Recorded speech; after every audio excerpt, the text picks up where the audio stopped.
Hello, Internet. So I wanted to make a quick, I don't know how quick, but I wanted to make a video about something I've noticed, at least I noticed on Friday, that goes on in any sort of protesting community. Animal rights, human rights, it really doesn't matter. It's anybody that's on the streets trying to make a point to the crowd that they're educating. Now, as a lot of you may know, because you're in the vegan animal rights group or you're activist yourself, Black Friday is usually the time when Western countries like the United States, which is always my main example, FYI, when they do for free Friday protests. It's on Black Friday, that's the Friday after Thanksgiving, American Thanksgiving, US Thanksgiving, whatever.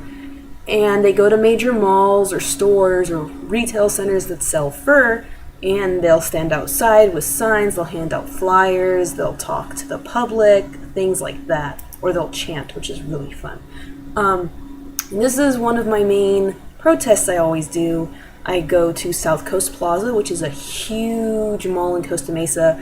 And just FYI for you folks that don't know, Orange County is a really rich county in the United States.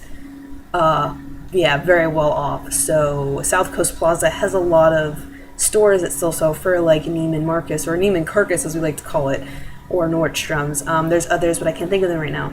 We used to do fake funeral processions where we would dress in all black and have little veils over our faces, and we hold signs that gave a short, concise story about what happens to animals on fur farms. And I did that for several years, but the mall tried to sue us or get us banned, and we're countersuing them. There's a whole bunch of shit going on.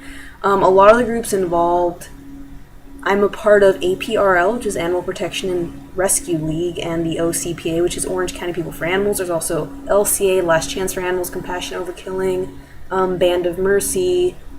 PETA is involved, unfortunately. As much as I dislike PETA's actions, they have good information, which is really like a double-headed snake, which kind of sucks. Pardon the speciesist language there. Anyway, so as we all know, there's a lot of defense mechanisms that people will use when they're confronted with information that is controversial or that they don't like.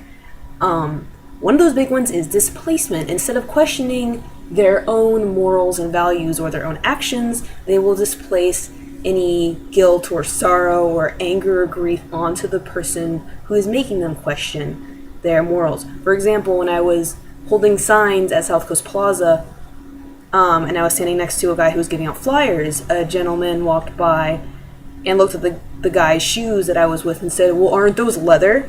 That's a form of self-defense, a displacement tactic. Any guilt the guy might have been feeling or any, method that he was thinking, I don't know. You know what I mean. He was trying to displace that guilt onto the guy. Now, here's where people need to realize things.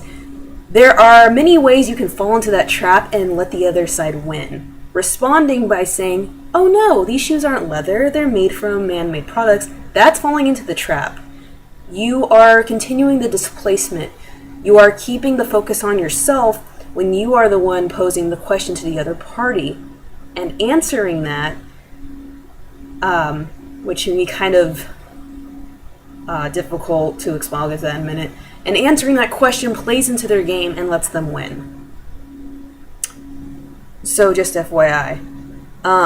Easy ways to diffuse displacement like that is to say, "Oh, I see that you're using a self-defense mechanism that most people use. You're taking any aggression out or any guilt out and trying to put it back on me. Well, let me explain why that's wrong." Getting into an actual conversation about the thought at hand will easily put the question of fur, for example, back onto the table instead of allowing them to continue to beat on you for no reason. So pointing out their displacement will help. Actually talking about the category will help. That's not to say that there won't be actual people who are legitimately interested and say, "Hey, well, what about leather?" or "What about wool?" Those are legitimate questions to ask if you're only protesting one type of animal fabric versus another.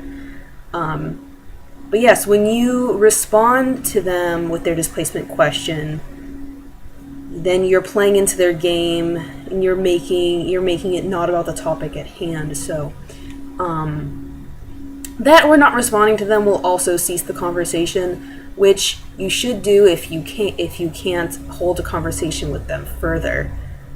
because then that won't play into their game, that'll help you out. It's a tricky topic, you kind of have to go on an individual basis and if you're comfortable enough or not, but displacement is a huge problem when it comes to things like this because it's just a way to get the other party not to think about the problem and then to put that guilt onto you. And that's not what should happen. You should be having some sort of engaging conversation, or you should be making the person think about the topic that you are putting forth. So I hope that's helped or made sense, or maybe I'm just ranting for my own benefit. But yeah. Okay. Goodbye. Happy protesting.